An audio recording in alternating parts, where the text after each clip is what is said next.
नमस्कार, आप देख रहे हैं एबीपी न्यूज। आपके साथ हूं मैं रूबिका लियाकत। हुंकार में आप सभी का बहुत बहुत स्वागत है।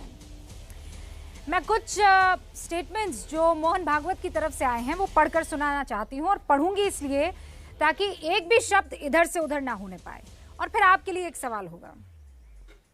भारत में रहने वाले सभी धर्मों के लोगों का डीएनए एक है। हिंदू मुसलमानों को जोड़ने की क्या जरूरत है, वो तो पहले से ही जुड़े हुए हैं। जो कहते हैं एक भी मुसलमान यहां भारत में नहीं रहेगा, ऐसा कहने वाले हिंदू नहीं हैं। और जो लोग मॉब लिंचिंग करते हैं वो अताताई हैं, वो हिंदू नहीं हैं। मोहन भागवत के सारे बयान। अब मुझे ये बताइए, इन बयानों का आप स्वागत करेंगे या आलोचना करेंगे? ये बयान आपको खुश करने वाला है या आपका खून खौला देने वाला है? आप कहेंगे कि जो भी बयान भारत के हिंदू मुसलमानों को और सभी धर्मों को जोड़ने वाला है उसका तो स्वागत होना चाहिए। लेकिन चूंकि ये बयान मोहन भागवत की तरफ से आया है, आरएसएस के हेड चीफ की तरफ से आया है, तो विरोध होना था और विरोध हुआ भी। असदुद्दीन ओवैसी एआईएमआईएम के मुखिया ये कहते हैं कि हमेशा मुसलमानों में नफरत फैलाने का काम अगर किसी ने किया या फिर मुसलमानों से नफरत जो है वो हिंदुत्व की देन है। मायावती बहुजन समाज पार्टी की मुखिया कहती हैं कि ये ऐसा बयान है कि वो हलक से नीचे नहीं उतरता, गले से नीचे नहीं उतरता। दिग्विजय सिंह कहते हैं कि संघ ने नफरत के बीज बोए हैं और कुछ नहीं किया है। तो क्या मोहन भागवत को हिंदू मुस्लिम भाईचारे की बात करने से पहले मायावती, असदुद्दीन ओवैसी, दिग्विजय सिंह, इन सब की परमिशन लेनी चाहिए थी? इनसे एक सर्टिफिकेट साइन करवाना चाहिए था? जब बात एकता की हो रही है तो उसका स्वागत क्यों नहीं? क्या मन में यह चल रहा है कि जब तक यहां से ऐसा कोई बयान ना आए जिसमें हम मसीहा लगे मुसलमानों के, तब तक मजा नहीं आएगा? और मोहन भागवत का ऐसे समय में इस तरीके का बयान इशारा किस तरफ करता है? आज इसी पर भरेंगे हुंकार। पहले आप रिपोर्ट देख लीजिए। सब लोगों का निरहुआ डीएनए समान है।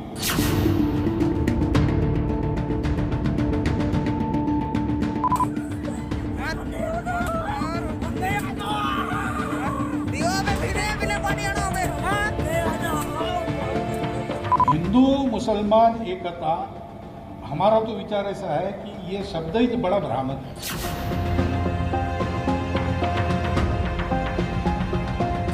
40,000 साल पूर्व से हम भारत के सब लोगों का डीएनए, सब लोगों का निरहुआ डीएनए समान है।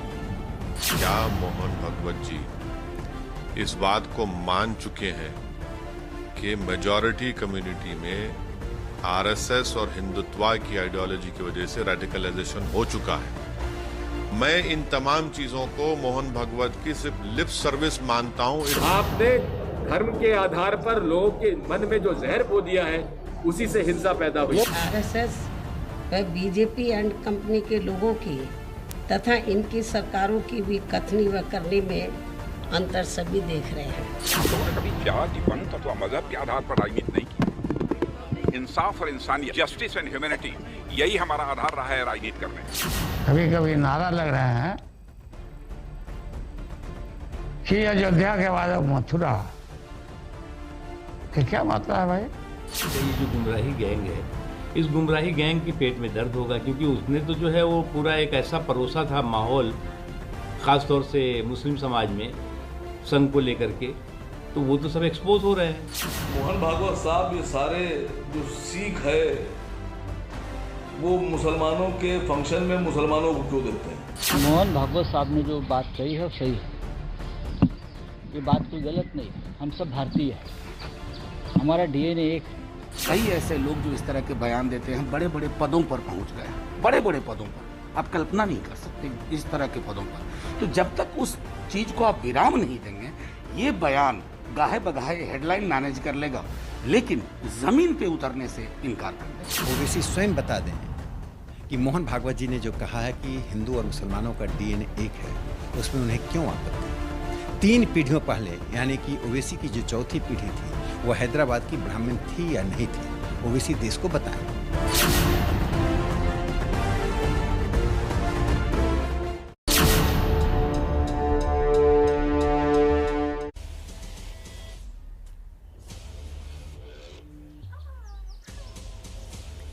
और जो लोग मेरे साथ जुड़ चुके हैं जरा उनसे आपका तारुफ करवा देना चाहती हूँ। अभिज्ञान प्रकाश जुड़ चुके हैं जो कि नेशनल अफेयर्स एक्सपर्ट हमारे साथ हैं। आचार्य प्रमोद कृष्णन साहब हमारे साथ जुड़ चुके हैं जो कि कांग्रेस के नेता हैं। अवनिजेश अवस्थी हमारे साथ जुड़ चुके हैं जो कि दिल्ली यूनिवर्सिटी में प्रोफेसर हैं। घनश्याम तिवारी जी प्रवक्ता हैं समाजवादी पार्टी के, हमारे साथ जुड़ चुके हैं। हमारे साथ श्रीराज नायर साहब भी जुड़ चुके हैं जो कि विश्व हिंदू परिषद के प्रवक्ता हैं, और सैयद असीम वकार साहब जो कि प्रवक्ता है AIMIM के। शुरुआत सैयद असीम वकार साहब मैं आपसे करना चाहती हूँ। इस बयान में प्रॉब्लम क्या दिखी आपको? आपके मुंह से आप तारीफ क्यों नहीं कर पाते किसी अच्छी चीज की? इंसानियत की नजर से देखिएगा तो सबको इस बयान में बहुत सी खामियां लगेंगी। सबसे पहली बात तो ऐसा नहीं है कि मोहन भागवत जी खाली मुस्लिम मंच के प्रोग्राम में गए, वो बहुत से हिंदू संगठनों के प्रोग्राम में जाते हैं। हिंदू मुसलमान भाई भाई लिंचिंग ना करो, ये भाषा और ये भाषण उन मंचों पे जाके देना था। दूसरी बात, अगर आपको लगता है कि लिंचिंग करने वाले गुनहगार हैं तो मोदी जी से कहा होता कि तुम्हारे जो मंत्री लिंचिंग करने वालों को मालाएं पहना रहे हैं, तिरंगा डाल रहे हैं उनकी लाशों पर, उनको निष्कासित करो। अगर ये बयान में सच्चाई होती, कथनी करनी एक होती, तो अभी आसिफ की लिंचिंग के बाद हरियाणा में एक पंचायत में एक क्रिमिनल माइंडेड आदमी ने यह कहा कि क्या हमें मर्डर करने का भी अधिकार नहीं देश में? उसको हरियाणा में बीजेपी ने अपना ऑफिशियल प्रवक्ता बनाया है। क्या मोहन भागवत ने उस पर एतराज किया? मैं पूछ रहा हूं आपसे। यशवंत सिन्हा को क्या निष्कासित करने की बात की? राजस्थान में पहलू खान के कातिलों के साथ राजस्थान में बीजेपी के एक मंत्री ने कहा ये हमारे लोग हैं। क्या कभी उन पर एतराज किया मोहन भागवत ने? क्या उनके खिलाफ कार्रवाई की बात की? नहीं की। अगर नहीं की है तो इसका मतलब कथनी और करनी अलग अलग है। आप ये चाहते हैं, आप तो वो वाला हिसाब किताब कर रहे हैं, हाथी के दांत खाने के और दिखाने के अलग अलग। मैडम, एक अल्लामा इकबाल का शेर है, उसमें एक लाइन है कि सजदा खालिक को भी और इबलीस से याराना भी। आप मुसलमानों के साथ भी हैं और कत्ल करने वालों के साथ भी हैं। यह कैसे पॉसिबल है? अगर आप हिंदुस्तान के कानून के साथ हैं तो जो लोग कानून का विरोध कर रहे हैं, जो कातिल हैं, अपराधी हैं, आपको उनका विरोध करना होगा। अगर आप उनको माला पहना रहे हैं तो आप संविधान का विरोध कर रहे हैं। आप एक वक्त में अपराधी के साथ और संविधान के साथ नहीं खड़े हो सकते, और अगर खड़े हो रहे हैं असीम वकार साहब, मैंने सुना और आपने देखा बड़े इत्मीनान से मैंने सुना है, और जबान मैं क्यों ना आपकी लास्ट की 2-3 लाइनों को आप ही को मुबारक करूं। जिन लोगों ने इस देश को तोड़ने का, इस देश को चोट पहुंचाने का काम किया है, और अगर उनके खिलाफ केसेस हैं तो आप क्यों उनके लिए लड़ने के लिए जाते हैं? आप भी तो वकील प्रोवाइड करवाते हैं ना। आप भी तो वही काम कर रहे हैं जिसका इल्जाम आप सामने वाले को लगा रहे हैं। किसको करा? और मुझे ये बताइए कि हिंदू मुस्लिम एकता, इसके लिए आपकी तरफ से कितने पैगाम आ गए हैं? आपने तो चाहा है कि मुसलमान एकदम कटे रहे, अलग रहे, वो मिले जुले ना। अगर मिलजुल गए तो आपकी दुकान नहीं चल पाएगी, और इसीलिए आपको मोहन भागवत का ये बयान वेलकमिंग कम लगता है। आप ये चाहते हैं कि नहीं, मोहन भागवत की तरफ से, विश्व हिंदू परिषद की तरफ से, RSS की तरफ से ऐसे बयान आते रहे कि निकल जाओ, ये जगह तुम्हारी नहीं। तो आपका दिल खुशी के मारे आपका दिल फूले नहीं समाएगा। आप तो यही चाहते हैं, और इसीलिए इस बयान को आप वेलकम नहीं कर रहे हैं। मैं आपको मौका दूंगी बात करने के लिए, लेकिन उससे पहले जो आरोप आपने लगाए उन आरोपों का भी तो जवाब चाहिए ना। और इसीलिए अवनिजेश अवस्थी, इन आरोपों का जवाब दीजिए कि लिंचिंग करने वालों को मालाएं बीजेपी की पार्टी के नेता, और छोटा मोटा नेता नहीं, केंद्रीय मंत्री पहनाता है, इसके क्या माने हैं? एक तो मैं असीम वकार जी को ये सही कर दूं, यशवंत सिन्हा नहीं थे वो। यशवंत सिन्हा TMC में है और यशवंत सिन्हा नहीं थे, एक बात। दूसरी बात, सैयद असीम वकार ने बहुत बड़ी बातें कही कि मोहन भागवत जी ने, हाँ वही मैं कह रहा हूँ, जयंत सिन्हा सही हो गए ना आप। हाँ, आप आवेश में गलत बोल जाते हैं, आप यही तो बात है आपके साथ, जुबान लड़खड़ा जाती है आपकी, झूठ बोल जाते हैं आप। तो सही बात यह है कि सैयद असीम वकार की पार्टी ने अपने अकबरुद्दीन ओवैसी के खिलाफ, पार्टी ने, मैं कोर्ट की और न्यायालय की बात नहीं कर रहा हूं, जिसने कहा था कि 15 मिनट दे दो, 15 मिनट दे दो, पुलिस हटा दो, हम दिखा देंगे क्या कर सकते हैं। पार्टी ने उनके खिलाफ क्या कार्रवाई की? आप ये मत कहिए कि न्यायालय में केस चल रहा है, सब जुडिस है केस, ये आपने क्या कार्रवाई की? पहली बात तो ये, और ऐसे में सैकड़ों उदाहरण दे सकता हूं। और दूसरी बात ये, रूबिका जी, ये कोई पहली बार नहीं कहा, संघ की ये धारणा शुरू से रही है। अगर आप चाहें, मुझे 10 सेकंड का समय दें, ये जिन हमारे द्वितीय सरसंघचालक परम पूजनीय गुरुजी की बात जिसकी करते हैं, विचार नवनीत उनकी किताब है, मैं उसमें से 2 लाइनें पढ़ के सुना देता हूं। हम संघ के लोग पूर्ण रूपेण हिंदू हैं, इसलिए हम में प्रत्येक पंथ और सभी धार्मिक विश्वासों के प्रति सम्मान का भाव है। जो अन्य पंथों के प्रति असहिष्णु है वह कभी भी हिंदू नहीं हो सकता। ये कोई भागवत जी ने आज अचानक किसी चुनाव को देख करके नहीं कही। ये हमारी परम धारणा, अहिंसा परमो धर्मा संस्कृत में है, जिसको जो जगह जगह लिखा हुआ है। गोस्वामी तुलसीदास ने कहा, परहित पीड़ा सम नहीं अधमाई। अवस्थी जी, आप कह रहे हैं ग्रंथों में लिखी बातें हैं, हिंदू हमारे यहाँ के ऋषि मुनि हमें ये सिखा गए हैं, तो फिर ऐसा क्यों है कि जुनैद होता है, अखलाक होता है, पहलू होता है, रकबर होता है, अलीमुद्दीन होता है, क्यों होता है, कैसे हो जाता है? मोहन भागवत ये कह रहे हैं कि गाय और भैंस में फर्क जिनको नहीं पता है वो जो है वो लिंचिंग कर रहे हैं, लेकिन असद ओवैसी ये कह रहे हैं कि अच्छा आपको ये नहीं पता है कि गाय और भैंस में फर्क क्या है, लेकिन नाम से आप पहचान लेते हैं। पहलू खान, अलीमुद्दीन, ये सारे नाम से आप पहचान लेते हैं और उनके ऊपर अटैक करना शुरू कर देते हैं। कैसे हो जाता है? 10 सेकंड मैं 10 सेकंड के लिए मैं कह रहा हूं। आपने जितने नाम गिनाए उसमें रिंकू शर्मा, अंकित सक्सेना और तमाम पुजारी और यादव, इन सबके नाम जोड़ लीजिए, फिर देखिए कि लिंचिंग क्या एक तरफ की है क्या? लिंचिंग एक तरफ की है क्या? यह आपराधिक कृत्य है। आपराधिक कृत्य का अपराध की तरह से उसके साथ करना चाहिए। और उसमें अभी तो सबसे बड़ी बात तो यह है कि उसमें कितनी जुनैद की हो या अभी लोनी की घटना हो, जिसमें कहीं भी कोई भी किसी भी पर्सनल व्यक्तिगत वैर को, व्यक्तिगत दुश्मनी को, व्यक्तिगत झगड़े को आप सांप्रदायिक रूप दें, ये ओवैसी और समाजवादी पार्टी और दिग्विजय सिंह जैसे लोग जिन्होंने कहा 26/11 हिंदू आतंकवाद है, वो लोग आज ज्ञान देंगे। उनके बयानों पर हम चर्चा करेंगे। जिन्होंने कहा कि बाटला हाउस का एनकाउंटर फेक एनकाउंटर था, उन पर हम चर्चा करेंगे। आरोप सीधा आपकी पार्टी पर, आपके नेताओं पर, जवाब दीजिए।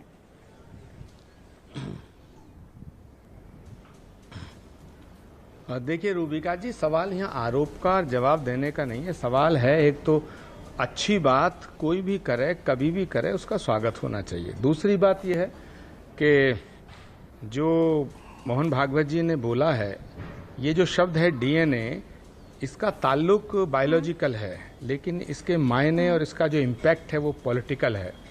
ये बात बिल्कुल ठीक है, हमारे शास्त्रों में बिल्कुल कहा गया है कि ईश्वर एक है, परमात्मा एक है, हम सब उसके हैं, वो हमारा है।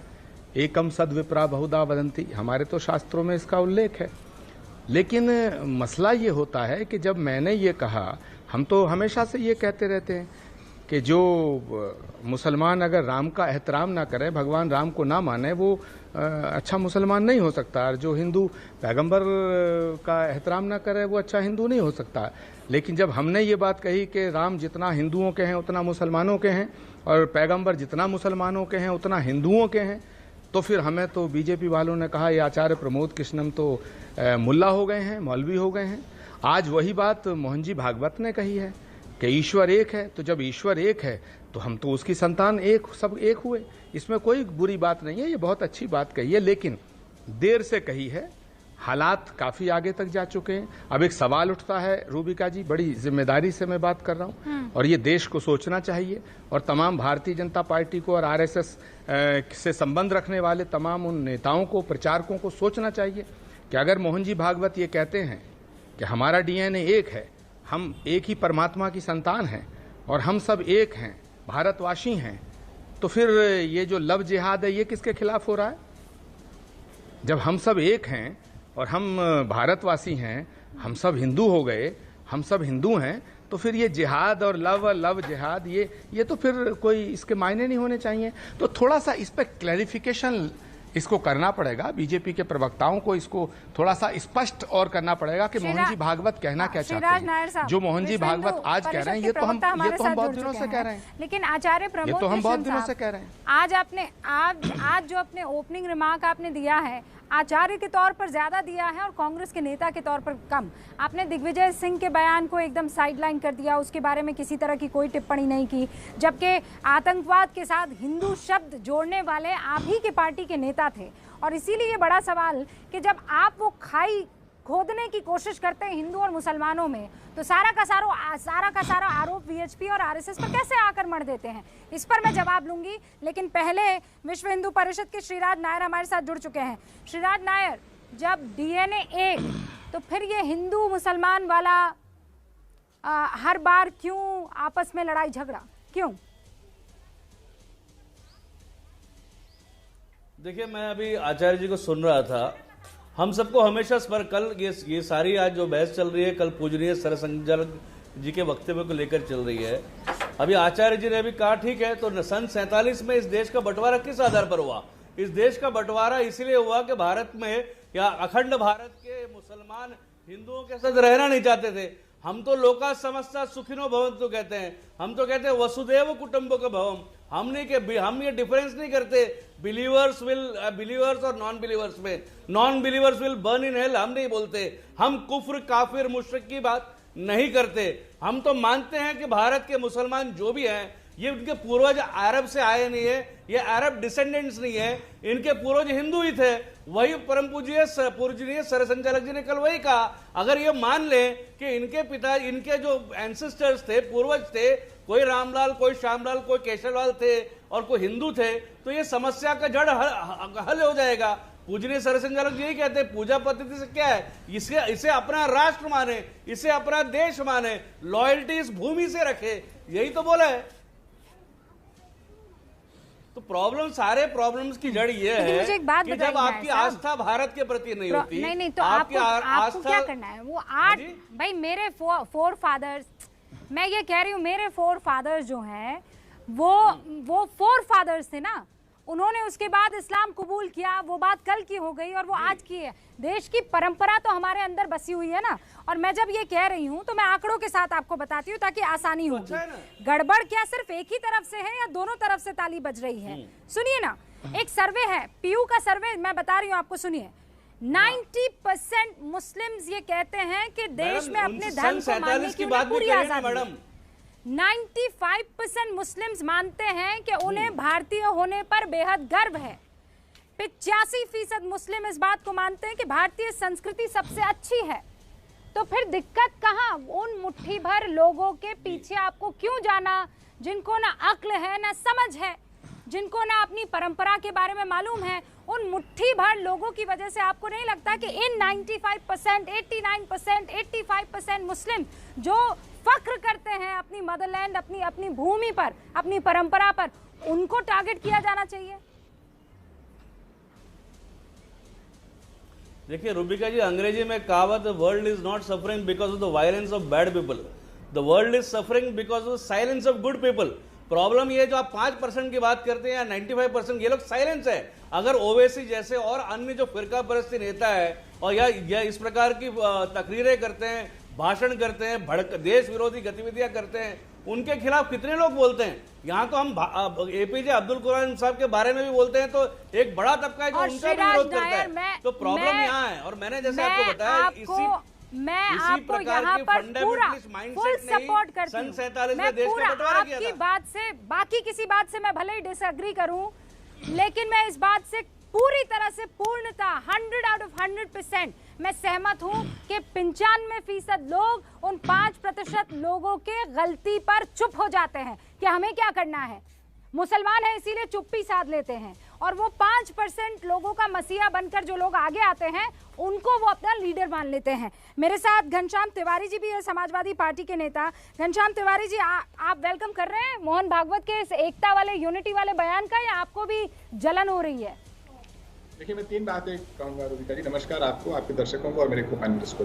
पहली बात जो बहस के इतर है कि आज फादर स्टैन स्वामी गुजर गए। आपने कहा कि मुकदमा होता है, लोग उसके साथ खड़े होते हैं। मैं भारत सरकार को, नरेंद्र मोदी जी को, अमित शाह जी को, राजनाथ सिंह जी को, निर्मला सीतारामन जी को, मोहन भागवत जी को, सबको बधाई देता हूं। आज उन्हें मिठाई बांटनी चाहिए, जैसे महात्मा गांधी जी की मृत्यु पर के असैसिनेशन पर मिठाई बांटी गई थी। इन लोगों को मिठाई बांटनी चाहिए कि भारत के सिस्टम ने एक व्यक्ति को इस तरीके से निसहारा मार दिया। रही बात आपकी बहस की, तो मैं पहली बात ये प्रस्तुत करना चाहता हूँ, ये आज का अखबार है। एक तरफ मोहन भागवत का बयान है और दूसरी तरफ भारतीय जनता पार्टी के नेता का बयान है। If you want to make history, Taimur, Aurangzeb, Babur won't be born. दोनों अगल बगल हैं। तो मुझे लगता है राजनीति में दोगला चरित्र नहीं होना चाहिए। जिन लोगों ने हे राम कहने वाले महात्मा गांधी को उनके चरण छू कर मार दिया, वो एक बयान दे दें और उसके बाद हम सब कहें कि हम बहुत खुश हो गए, देश बदल गया। 70 साल में क्या भूमिका है? आप कह रही थी कि देश के मुसलमानों को ये करना चाहिए, वो करना चाहिए, 5%, 95%। मैं आपको कुछ पढ़ के सुनाना चाहता हूँ। हटने के नहीं पीछे, डरकर कभी जुल्मों से तुम हाथ उठाओगे, हम पैर बढ़ा देंगे। बेशतर नहीं है हम, बल है हमें चरखे का, चरखे से जमीन को हम तो चरख गुंजा देंगे। ये किसने लिखा है? ये अशफाकुल्लाह खान ने लिखा है। कब लिखा है? 1930 में लिखा है। 1930 में अशफाकुल्लाह खान ये कहते हुए लिख के चले गए, दोबारा मेरा जन्म। अरे आप ये गंगा जमुना सरस्वती की कब तक ढोते रहेंगे? देश का बंटवारा भी उसके बाद ही हुआ ना। मत बोलिए, बीच में मत बोलिए।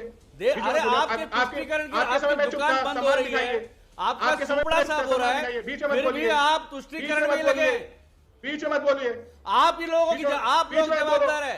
बीच में मत बोलो। आज ये मुफलिसी गरीबी की अगर एक वर्ग की हालत है तो आप जैसे पार्टी के लोग बीच में मत बोलिए, अपने समय पे बोलिए। अरे क्या बीच में नहीं बोले? आप लोगों ने बेड़ा कर रखा है।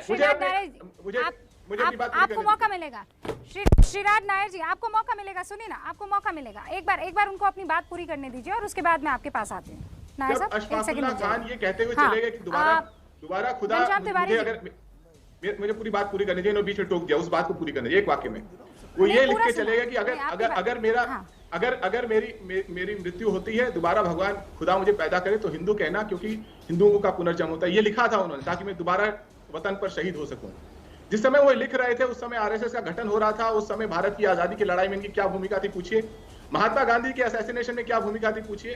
तो एक बयान से इस देश पे वो लोग मरहम नहीं लगा सकते जिन्होंने 70 साल से इस देश को लगातार बांटा है, जिन्होंने आदित्यनाथ को महान योगी कह के प्रस्तुत किया, जिनकी फहरिस्त है। समाज में सबको सहिष्णुता सिखाते हुए आदित्यनाथ मुख्यमंत्री नहीं बने हैं। उनका इतिहास उठा के देखिए और ऐसे तमाम नेताओं का इतिहास उठा के देखिए। ओके घनश्याम तिवारी जी, मैंने आपकी बात सुन ली और इत्मीनान से सुनी है। अब मुझे अपनी पार्टी के नेताओं की भी तो जरा बता दीजिए ना। आपने बहुत सारी रिसर्च कर ली है आरएसएस के ऊपर, आपने बहुत सारी रिसर्च कर ली है विश्व हिंदू परिषद पर, आपने बहुत सारी रिसर्च कर ली है बाकी तमाम आपके जो विरोधी हैं या विपक्षी हैं उनके ऊपर। आपने अबू आजमी पर थोड़ी रिसर्च की है कि नहीं की है? आपके पार्टी के नेता हैं। देखिए रुबिका जी, अगर हमारी पार्टी से या राजनीति, पूरी समूची राजनीति से किसी का भी बयान समाज को बांटने के लिए आता है, उस पर आप मेरी आलोचना करना चाहें, मेरी पार्टी की आलोचना करना चाहें, मैं स्वागत करूंगा। मैं दो मुही बात नहीं करूंगा। यहाँ नायर साहब से पूछा जाए कि इनके दादा के दादा कौन थे, इनको नाम नहीं पता होगा। जिनको अपने पुरखों का नाम नहीं पता है, वो बता रहे कि किसके पुरखों के आधार पर कितनी देशभक्ति होनी चाहिए। पूछिए इनसे, इनके दादा के दादा का क्या नाम था? किसी को नहीं पता होगा। यहाँ पर पुरखों के आधार पर डीएनए तय करें। घनश्याम तिवारी जी ये बात ना बताइए। घनश्याम तिवारी जी ये बात ना बताइए। आपको फख्र से सारी बातें कहने में कोई दिक्कत नहीं होगी। नहीं, एक सेकंड घनश्याम तिवारी जी, एक सेकंड मेरी बात सुन लीजिए आप। इस मामले नहीं, एक सेकंड नायर साहब, एक सेकंड, मैं यहाँ पर कुछ चीजें क्लियर कर देना चाहती हूँ। घनश्याम तिवारी जी, आप लोगों को मिसलीड मत कीजिए, मिसगाइड मत कीजिए। अपनी मातृभूमि के तारीफ करने में अगर किसी को परेशानी होती है तो उसे शर्म से अपना सर झुका लेना चाहिए, पीरियड। अगर किसी को अपने पूर्वजों को मानने में शर्मिंदगी महसूस होती है तो उसे शर्म से अपना सर झुका देना चाहिए, पीरियड। और आप उन लोगों का समर्थन इसलिए मत कीजिए क्योंकि वो आपके वोट बैंक हैं। उनको इस बात में फख्र महसूस करवाइए। आपके पास ही की कंट्री है बाली, आपके पास ही में है इंडोनेशिया, आपके पास ही में है मलेशिया। मैं बिल्कुल झूठ नहीं बोल रही हूँ। उन्हें फक्र है अपने कल्चर पर, उन्हें फक्र है अपनी परंपरा पर। मैं कहाँ से झूठ बोल रही हूँ, मुझे बताइए। अशफाकुल्ला खान की बात मैंने सुनाई जो कि फक्र था। सुनिए, आरएसएस के लोगों ने इस देश में कुछ लोगों के ऊपर ये पट्टी पढ़ा दी है कि हमेशा माफी मांगते रहो। उनको फक्र था तो हम क्या करें, मुझे ये बताइए। उनको फक्र था, अगर इस बात पर फक्र था तो क्या जरूरत थी उनको पाकिस्तान जाने की, मुझे बताइए ना। अरे भाई बताइए ना क्यों, अगर फक्र था तो यहाँ रुके क्यों नहीं। हमें फक्र था, हमारे बाप दादाओं को फक्र था इस मातृभूमि पर और हम रुके हैं। आप यहाँ पर हमारी बैसाखी बनने की कोशिश मत कीजिए, कोई जरूरत नहीं है, हमें नहीं चाहिए। खुद मुख्तार कौम है ये, उनको बेवकूफ बनाना छोड़ दीजिए आप। देश सबका है, ये देश सबका है, माफी मत मांगिए किसी से। मैं कह रही हूँ देश सबका है और उनका भी उतना ही है जो यहाँ पर रहते। नहीं तो आप ना बताइए ना कि उस कौम को क्या करना है क्या नहीं करना है। आप चाहते हैं कि आपके कहे अनुसार चले ये कौम और नहीं चलेगी तो फिर आपको चिंता हो जाएगी, परेशानी हो जाएगी। किस बात की कि आपको कुर्सी नहीं मिलेगी। एक छोटे से ब्रेक के लिए रुक रही हूँ और उसके बाद अभिज्ञान आपसे शुरुआत करूंगी। नहीं घनश्याम तिवारी, जो बात गलत है उसको मान लीजिए आप। अबू आजमी के बारे में कुछ कहने में आपको बड़ी परेशानी हो रही है, आपके होठ पर सील लग गई है जब वो कहते हैं कि मौलाना के सामने जाटों ने माफी मांगी, तब आपको कुछ कहने नहीं बनेगा। एक छोटे से ब्रेक के लिए रुक रही, बात करते हैं ना उस पर। घनश्याम तिवारी जी, आप भी यही हैं, मैं भी यही हूँ। मोहन भागवत के ताजा बयान पर इस वक्त हुंकार भरी जा रही है। ताजा बयान ये कि हिंदू मुसलमान को मिलाना क्या, वो तो पहले से मिले हुए हैं। यहाँ पर सारे धर्मों को मानने वालों का डीएनए एक है। दो महत्वपूर्ण बयान। तीसरा ये कि जो लोग लिंचिंग करते हैं वो हिंदू धर्म के हो नहीं सकते हैं, वो अताताई है। और जो लोग यहाँ के मुसलमानों को हिंदुस्तान छोड़कर कहीं और जाने की बात करते हैं वो हिंदू हो नहीं सकते हैं। क्या इन बयानों को वेलकम नहीं करना चाहिए, इस पर चर्चा हो रही है। अभिज्ञान आधे घंटे बाद आपके पास आ रही हूँ क्योंकि पहला जो सेगमेंट है वो आपने भी देखा, लेकिन इस बयान के असल माने आप क्या निकाल पा रहे हैं। और वाकई मुझे सच बताइएगा अभिज्ञान, इस बयान को सुनने के बाद क्या आपको ये नहीं लगा कि नहीं बढ़िया बात कही है, अच्छी बात कही है? पहला पॉइंट बिल्कुल स्ट्रेट फॉरवर्ड। आप मुझे आप और हम दोनों वक्त से एक साथ ये प्रोग्राम कर रहे हैं, मैं बहुत स्ट्रेट फॉरवर्ड अपनी बात रखता हूं, मैं इसका वेलकम करता हूं। लेकिन साथ में ये सवाल भी पूछता हूं कि अगर ये हकीकत है तो बड़ा बढ़िया तस्वीर बन सकती है हमारे देश की। इस देश की जो पोलराइजेशन पॉलिटिक्स है, जो सब साइड से होती है, सही कहा कुछ देर पहले आपने, इस देश की जो ध्रुवीकरण की राजनीति है जो हर तरफ से होती है, फिर तो वो खत्म हो जाएगी। देश में राजनीति करने वालों का एक बहुत बड़ा सियासी हथियार और सियासी आधार वो तो फिर अपने आप ही खत्म हो जाएगा, क्योंकि आधी से ज्यादा राजनीति तो उसी को हथियार और आधार बनाकर की जाती है। तो ये इसका इम्पैक्ट क्या होगा, इसका असर क्या होगा, इसका मैसेज क्या जाएगा, इसका मैं आने वाले वक्त में आकलन जरूर करना चाहूंगा। क्योंकि ये तो फिर उस बात की फाइन प्रिंट है कि ध्रुवीकरण की राजनीति की कोई जगह ही नहीं है। सबका डीएनए एक है, एक दूसरे को बयान हो, घटनाएं हो, इतिहास हो, पृष्ठभूमि हो, इन सब बातों से बांटने की जरूरत नहीं है। तो अगर ऐसी बात है तो क्यों नहीं कोई वेलकम करेगा, मैं तो जरूर करूंगा। लेकिन साथ में मैं ये भी क्वेश्चन करूंगा, ये भी सवाल पूछूंगा कि फिर इसका इम्पैक्ट आखिरकार क्या होता है। अगर नेगेटिव नहीं पॉजिटिव होता है तो ये यकीनन पॉलिटिकल लैंडस्केप को चेंज कर सकता है इस देश के। ओके अभिज्ञान, तो इसी सवाल को मैं अब निजेश अवस्थी के पास लेकर जाना चाहूंगी। अवस्थी जी, फिर तो ये क्लियर हो जाता है कि आपस में मिलजुल कर रहने की बात कही जा रही है। जब आप कह रहे हैं कि अब पाकिस्तान जाने और भेजने वाले बयान गलत है, जब आप कह रहे हैं कि नहीं हिंदू मुसलमान एक है, तो इस ज़मीन पर क्यों नहीं दिखता है वो डर, वो भय जिसका बार बार चर्चा होता है और जिसका फ़ायदा उठाने की कोशिश की जाती है, उसको ख़त्म करने के लिए आप लोग क्या कर रहे हैं? रुबिका जी, एक बात बड़ी साफ सी है कि जिस तरीके से भारत विभाजन के समय से ही जिस तरीके से कुप्रचार किया गया और विशुद्ध राजनीतिक कारणों से किया गया, आज समाजवादी पार्टी के 2 नेता यहां बैठे हैं। एक घनश्याम तिवारी हैं, एक सैयद असीम वकार हैं। आप कहेंगे नहीं सैयद असीम वकार तो नहीं है, लेकिन कभी थे। आज अगर सैयद असीम वकार जो कहते हैं और मैं कहूं कि समाजवादी पार्टी ये कह रही है, तो क्या कौन इसको डिफेंड करेगा? अगर 1932 में नाथूराम गोडसे संघ से बाहर निकाल दिया जाता है उसकी हिंसक गतिविधियों और सोच के कारण, और उसके बाद प्रमोद कृष्णम जैसा व्यक्ति यहाँ पे कहे कि गोडसे की थ्योरी वाले, बात यह है कि सिर्फ एक पक्ष को अपने दो पक्षों के बीच में जब तक खाई नहीं होगी तब तक एक पक्ष हमारे कैसे आएगा? नहीं तो आप ये कह रहे हैं कि नाथूराम गोडसे संघी नहीं था, इस्तेमाल किया गया। और आप इस बात को फख्र से कह सकते हैं कि नाथूराम गोडसे मुर्दाबाद? नहीं, मैं मुर्दाबाद तो जिंदा आदमी का होता है, मुर्दा तो ऑलरेडी है वो। यही तो बात है सारी ना। अरे मुर्दा आदमी का मुर्दाबाद नहीं होता है। सैयद असीम वकार, मुर्दा आदमी का, मरे हुए आदमी का मुर्दाबाद नहीं होता है। यहाँ पाकिस्तान जिंदाबाद के नारे जो लगाते हैं, डेनमार्क में एक कार्टून छपता है, उसके कारण यहाँ पे हिंदुओं के घर जलाए जाते हैं, उनकी हत्याएं होती है, दंगे होते हैं, उसके खिलाफ हैं हम।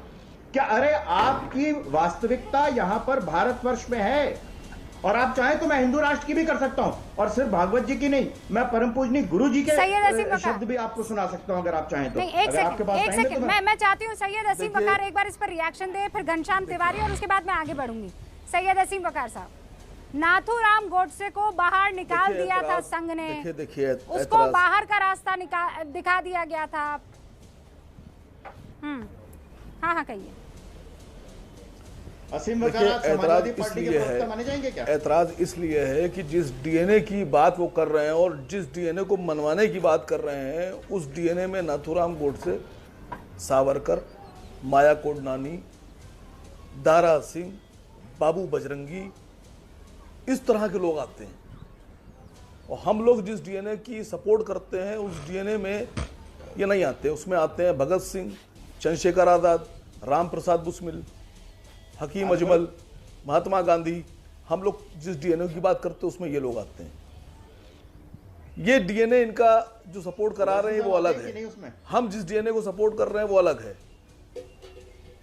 बिल्कुल आते हैं सर, हमारे गांधी जी, ओवैसी साहब, अकबर ओवैसी सब उसमें आते हैं। आप नहीं आते, लेकिन आप नहीं आते, अकबरुद्दीन, आपके उस्ताद नहीं आते, आपके उस्ताद के उस्ताद नहीं आते सर। हम हिंदुस्तान की बात करते हैं, वैसे आते हैं। हम हिंदुस्तान की बात करते हैं, आप हिंदुत्व की बात करते हैं। आते हैं जो कहते हैं हम हिंदुस्तान की बात करते हैं, आप हिंदुत्व की बात करते हैं। इसमें हम तिरंगे को सलाम करते हैं, और आपके जो सपोर्टर हैं वो तिरंगे को कातिलों पर डालते हैं। वो आपके उसमें आते हैं, वो आपके डीएनए में है।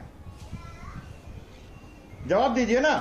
100 करोड़ को 15 करोड़ भारी है। जिस बयान की आप बात कर रहे हैं, वारिस पठान साहब ने सबसे पहली बात तो अपने बयान में कभी 100 करोड़ का नाम ही नहीं लिया।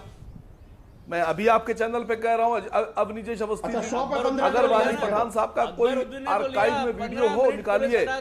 देखिए 100 करोड़ उन्होंने नहीं कहा, ये तो अकबरुद्दीन ने कहा था। 100 लोगों पे 15 करोड़। सुनिए आप क्यों कहा, सुनिए क्यों कहा। देवी देवताओं को अभद्र गालियां देना, सुनिए तो हजरत, सुनिए तो क्यों कहा। मैं कम से कम 200 वीडियो ऐसे दे दूंगा, 200 वीडियो ऐसे दे दूंगा जिसमें पुलिस के साथ दंगाई मिलकर चल रहे थे। गुजरात में आप देखिए दंगाई पुलिस एक साथ, मेरठ में दंगाई पुलिस एक साथ, मुजफ्फरनगर में दंगाई पुलिस एक साथ, अस्थान गांव में दंगाई पुलिस एक साथ, मुजफ्फरनगर में दंगाई पुलिस एक साथ, भागलपुर में दंगाई पुलिस एक साथ, सूरत में दंगाई पुलिस एक साथ, बंबई में दंगाई पुलिस एक साथ। ये अल्फाज इसलिए थे कि दंगाई पुलिस के सपोर्ट से चलते हैं। 200 वीडियो दूंगा ऐसे। रूबिका जी मेरी बात से इनकार नहीं कर सकती, इनके पास होंगे वीडियो। नहीं तो दंगाई कौन? आप दंगाइयों को जब पुलिस के समर्थन में लेके चलेंगे और पुलिस दंगाइयों को लेके चलेगी तो एक शरीफ आदमी, एक मजबूर आदमी क्या कहेगा? हाँ, तो पुलिस किन दंगाइयों के साथ है? नहीं, शरीफ और चालाक बाद में मुझे बताइए किन दंगाइयों की बात कर रहे हैं? दंगाइयों का कोई धर्म विशेष है? जिन्होंने सूरत में मुस्लिम तो बच्चों के साथ, कौन थे? नहीं, कोई धर्म विशेष कौन थे? अरे सर बताइए ना, कौन दंगाई? कौन दंगा जिन लोगों ने, बताइए ना, कौन दंगाई? मुंबई के मुंबई के कहाँ कौन दंगाई मुंबई कौन? के शिवाजी कोई पार्क धर्म विशेष है? राजस्थान का मामला दंगाई है कौन है? मुंबई के शिवाजी पार्क में किसने दंगा किया आपके था? राजस्थान का मामला है मैडम। मुंबई के शिवाजी पार्क में किसने दंगा आपके किया था? राजस्थान का मामला है के मैडम। कार्टून आपके पर राजस्थान मुंबई के का मामला है। शिवाजी जब पार्क में तूफान का कत्ल हुआ नंगा तांडव किया तो मेरा तो बीजेपी पूरा के मंत्री ने हिंदुस्तान कहा है। ये सैयद असीम वकार साहब, जो पहलू खान दंगाई कातिल कौन? हैं, ये मेरे लोग हैं। आप दंगाई किन्हें कह रहे हैं? दंगाई कौन लोग हैं मुझे ये बताइए ना। आप किन दंगाइयों का जिक्र कर बाबू रहे हैं? बजरंगी को कह रहा हूँ। भाई दंगा करने वाले तो हर धर्म के होते हैं, बाबू बजरंगी को कह रहा हूँ, माया कोडनानी है को ना? कह रहा हूँ। हर धर्म का है ना। मैं जवाब दे रहा हूँ आपको, बाबू बजरंगी को कह रहा हूँ। और अच्छा मुझे ये बताइए, नहीं लेकिन पुलिस के सपोर्ट से जो चल रहे हैं, हाँ ठीक है, बाबू बजरंगी में माया कोडनानी दंगाई होते हैं। अब मुझे ये बताइए, दंगाई होते हैं, अकबरुद्दीन लेकिन जो पुलिस इसी जिनको तरीके साथ के लेके दंगे चल को रही है। फैलाने की बात करते आपस हैं, वीडियो नहीं है वो मैडम, भी आप उससे दंगाई सवाल है, पूछ रही हैं। वो भी दंगाई है। चलिए आपने तो इनको दंगाई कर, मैं बिल्कुल आपसे है, सब सवाल दंगाई पूछ रही है। हूँ, उसका जवाब दीजिए ना। आप लेकिन दंगाई जो किसे लोग कह रहे पुलिस हैं? के सपोर्ट से चलते हैं, दंगा आप जो सब पुलिस के दंगाई साथ कौन? चलते हैं, जो पुलिस अभी दिल्ली के सब दंगाई दंगे कौन? में- असीम वकार नहीं साहब मैडम, अपने दिल्ली के शब्दों दंगे को में- मिन्स मत कीजिए, दिल्ली के मुझे क्लियरली बताइए। आप कह रहे हैं कि कोई एक कौम है जो बोलने तो दंगा दीजिए। फैलाती है, जिनके साथ पुलिस बोलने है। तो दीजिए, क्लियर कर रहा हूँ। मैं तो सुन रही हूँ, देखिए ना तो नहीं ना आपको इससे सरकार का बड़ा समर्थन मिलेगा। दिल्ली में मैं वीडियो भेज दूंगा। दिल्ली में जब दंगा हुआ तो जो लोग पुलिस के साथ पत्थर फेंक रहे थे मिलकर, वो दंगाई। और अगर आपके पास वीडियो ना हो तो शर्म आना चाहिए, क्यों वीडियो नहीं है आपके पास? और अगर आप उनको दंगाई नहीं मानती हैं तो क्यों नहीं मानती हैं और दंगाई? पुलिस के ऊपर जो पत्थर फेंक रहे थे और वो जो बंदूक लेकर वो शख्स आपको दिखाई दे रहा था पुलिस की तरफ आते हुए, एक औरत जिसके हाथों में ईंटें थी और बुर्का पहन रखा था, वो कौन है? सैयद असीम वकार साहब, वो कौन है मुझे बताइए। वो तस्वीरें भी मुझे याद है, बताइए वो कौन है? बुर्के में हाथ में ईंट लिए हुए एक औरत दंगाई है कि नहीं है? हाथ में तमंचा लिए हुए एक लड़का पुलिस की तरफ आ रहा है, वो दंगाई है कि नहीं है? जालीदार टोपी पहने हुए, दाढ़ी लगाए हुए एक शख्स जिसके हाथ में 2 पत्थर हैं, पुलिस वर्दीधारी के ऊपर पत्थर फेंकते हुए, वो दंगाई है कि नहीं है? मुझे ये बताइए। अरे मैडम जामिया में जो कट्टा लेकर घूम रहा था उस पर सवाल क्यों नहीं पूछा? अरे मैडम नहीं ना, जामिया में अरे मैडम नहीं। आप मुझे ये बताइए दंगाई है कि नहीं है? प्रॉब्लम आप लोगों के साथ ये है, अपने वाले सब अच्छे दूध के धुले और वहाँ कोई एक भी पकड़ जाए तो दंगाई। इसके बारे में क्यों बात नहीं कर रहे हैं? आपके वाले की लिंचिंग हो तो आप कहते हैं हिंदुस्तान रहने लायक नहीं है, मुसलमान बेचारे डरे हुए हैं, कांप रहे हैं। और अगर वहाँ पर अंकित सक्सेना हो जाए तो आपके कानों में जू तक नहीं रेंगती है। मैं आपको फिर आंकड़े बताती हूँ। असीम वकार साहब, आप लोग हैं जो बार बार इस तरीके से माहौल खराब करने की कोशिश। मैं बताती हूँ। अरे कहाँ रेंग रही है? अरे कहाँ रेंग रही? कहाँ बेचारे के साथ? कौन गया मिलने के लिए? बताइए मुझे, कौन गया आपकी पार्टी में से? नहीं मैडम, बताइए। हम चंदन, आपकी पार्टी का एक शख्स गणेश जी के पंडाल में पहुंच गया था। हाँ, गणपति बप्पा मोरिया कह दिया था, उस बेचारे शख्स को माफी मांगनी पड़ गई थी, ऐसा धमकाया था आपने। ये है आपके हिंदुस्तान की डेफिनेशन? ये है आपके हिंदुस्तान की डेफिनेशन? मुझे ये बताइए। मैडम उनको किसी ने नहीं धमकाया, ना उनको किसी ने भेजा ना किसी ने धमकाया। जो गए थे उनसे आप सवाल पूछिए। अच्छा, अंदर से उन्होंने उनके ज्ञान चक्षु जो है वो एकदम जागे और उसके बाद उन्होंने कहा मैं माफी चाहता हूं कि मैंने गणपति बप्पा मोरिया कह दिया। अब मेरी बात सुनिए, मॉब लिंचिंग का मैं जिक्र कर रही हूँ और इसीलिए आचार्य प्रमोद कृष्णन जी के पास जा रही हूँ। सैयद असीम वकार साहब, कतई नहीं है वकार साहब, मैं कह रही हूँ। आपकी नजर में आप कहाँ से दंगाई हो गए? मैंने तो आपको कभी कोई दंगा करते हुए नहीं देखा। पर असीम वकार अगर एक ही किस्म के दंगाई को देखेगा और दूसरे किस्म के दंगाइयों पर आंख पे पट्टी बांध देंगे तो गड़बड़ हो जाएगा ना। असीम वकार साहब, no victim card here please. ये पुरानी आदत है, ये मत कीजिए। मैं ये कह रही हूँ मॉब लिंचिंग हिंदुस्तान में अगर मैं सारी मीडिया रिपोर्ट्स को मिला दूं तो 113 होती है।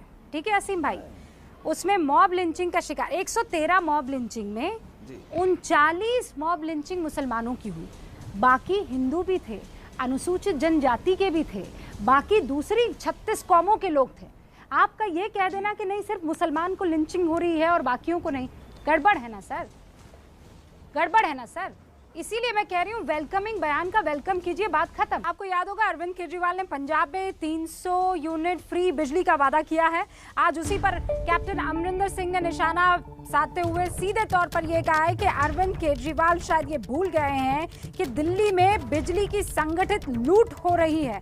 अरविंद केजरीवाल ने 2022 के चुनावों की वजह से मुफ्त बिजली का ये झूठा वादा किया है। उन्होंने ये भी कहा कि पंजाब सरकार बिजली सब्सिडी के तौर पर हर साल 10,000 करोड़ से ज्यादा खर्च करती है, जबकि दिल्ली में सिर्फ 3,000 करोड़ रुपए खर्च होते हैं।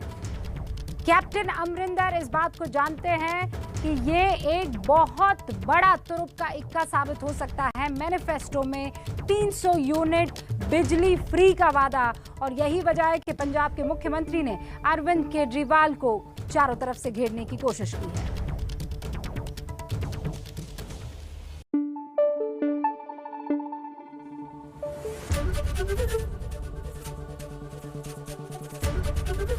एबीपी न्यूज आपको रखे आगे।